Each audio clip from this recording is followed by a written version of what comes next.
গ্রামে শীতকাল আসা মানে পেঁয়াজ রসুন লাগানোর ধুম পড়ে যাওয়া। তার সাথে তো আরো বিভিন্ন ধরনের সবজি আছে। শীতের সকালে ঠান্ডা ঠান্ডা কুয়াশার মাঝে বসে বসে এগুলো লাগানোর মজাটাই কিন্তু আলাদা। শীতকাল আসলে একটা জিনিস খুব বেশি ভালো লাগে, টাটকা টাটকা অনেক ধরনের সবজি খাওয়া যায়। হ্যালো এভরিওয়ান, আসসালামু আলাইকুম। সবাই কেমন আছেন? সবাইকে শীতের শুভেচ্ছা। এই তো ঘুম থেকে উঠে সকালে ঠান্ডা ঠান্ডা কুয়াশার মাঝে বসে পড়লাম পেঁয়াজ রসুন নিয়ে। পেঁয়াজ লাগানোর ক্ষেত্রে তো পেঁয়াজের মুখ এভাবে কেটে নিতে হয়, তাই আমি সবগুলো পেঁয়াজের মুখ বসে বসে কেটে নিতেছি। আমরা যেহেতু চারা পেঁয়াজ লাগাবো, এই জন্য পেঁয়াজের সাইজগুলো ছোট ছোট যেই পেঁয়াজগুলো আছে সেগুলো আমরা কিনে আনছিলাম। আর এভাবে পেঁয়াজের মুখটা কেটে দিলে গাছগুলা তাড়াতাড়ি গজাবে। পেঁয়াজ কাটতে গিয়ে তো আমি কান্নাকাটি করে শেষ হয়ে গেছি, তবুও কষ্ট করে পেঁয়াজগুলো কাটলাম। এখন শুধু বাকি আছে রসুনগুলা, তো রসুনগুলাও কেটে নিতেছি। অপর পাশ থেকে আমি মাকে দেখাইতেছি যে কিভাবে কাটতে হবে, তো মা আমাকে দেখাই দিল যেভাবে কাটার জন্য। তো এভাবে আমি রসুনগুলাও কেটে নিতেছি মুখটা করে। রসুনের মুখ কাটার পর রসুনগুলা ভালো করে সবগুলো রসুন খোলটাইতে হবে, তবে কোনোভাবে যেন খোসা না ছিঁড়ে সেদিকে খেয়াল রাখতে হবে। খোসা ছিঁড়লে সেই গাছটা আর গজাবে না। শীতকালে তো পেঁয়াজ রসুন কাঁচামরিচ এগুলো আরো বিভিন্ন ধরনের সবজি এগুলো লাগানো হয়। যাদের জায়গা জমি আছে তারাই মূলত বাড়িতে এগুলো চাষ করে, বাজার থেকে তেমন কেনা লাগে না। আমাদের জমিটাতে কিন্তু এক সাইডে মিষ্টি আলু লাগাবো, তো এই জন্য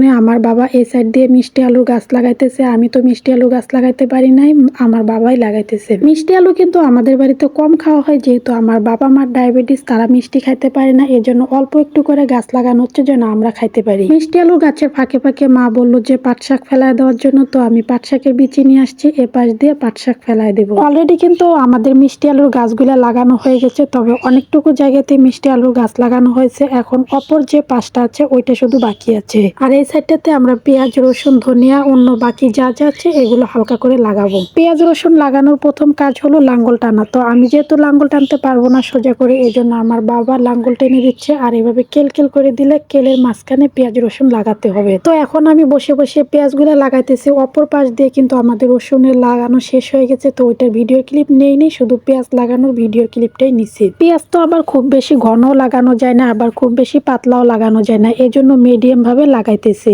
পেঁয়াজ লাগানোর পরে কিন্তু হাত দিয়ে এভাবে মাটি ভরাট করে দিতে হবে, যেন পেঁয়াজটা নিচে চলে যায়, কোনোভাবে যেন উপরে না ভাসে। তো আমাদের কিন্তু সম্পূর্ণ ক্ষেতটাই পেঁয়াজ রসুন লাগানো হয়ে গেছে। এখন পুরো ক্ষেতটাই আমরা এভাবে ভরাট করে দিব। আর এই সাইডটাতে আমরা রসুন লাগাইছিলাম, আর এটা পা দিয়ে ভরাট করা যাচ্ছে, এই জন্য আর হাত লাগাইনি, পা দিয়ে ভরাট করে দিতেছি। শীতকালে কিন্তু গ্রামে এই দৃশ্যগুলো খুব বেশি দেখতে পারবেন, যে অনেক জায়গায় পেঁয়াজ লাগাইতেছে, রসুন লাগাইতেছে, অনেকে আলু লাগাইতেছে, বিভিন্ন ধরনের শাকসবজি লাগাইতেছে। আমাদের কাজ কিন্তু সম্পূর্ণ শেষ হয়ে গেছে। এক পাশে মিষ্টি আলু লাগাইছি, অন্য পাশে পেঁয়াজ রসুন ধনিয়া যা যা ছিল সবগুলাই ফেলানো হয়ে গেছে। এখন শুধু বাকি আছে কাঁচামরিচ আর টমেটো। তো টমেটোর চারা বাজার থেকে কিনে আনতে হবে, তারপরে লাগাতে হবে। তো আজকের ভিডিওটা এখানে শেষ করছি। দেখা হচ্ছে আপনাদের সাথে নতুন কোনো ভিডিওতে। সবাই ভালো থাকবেন, সুস্থ থাকবেন। আল্লাহ হাফেজ।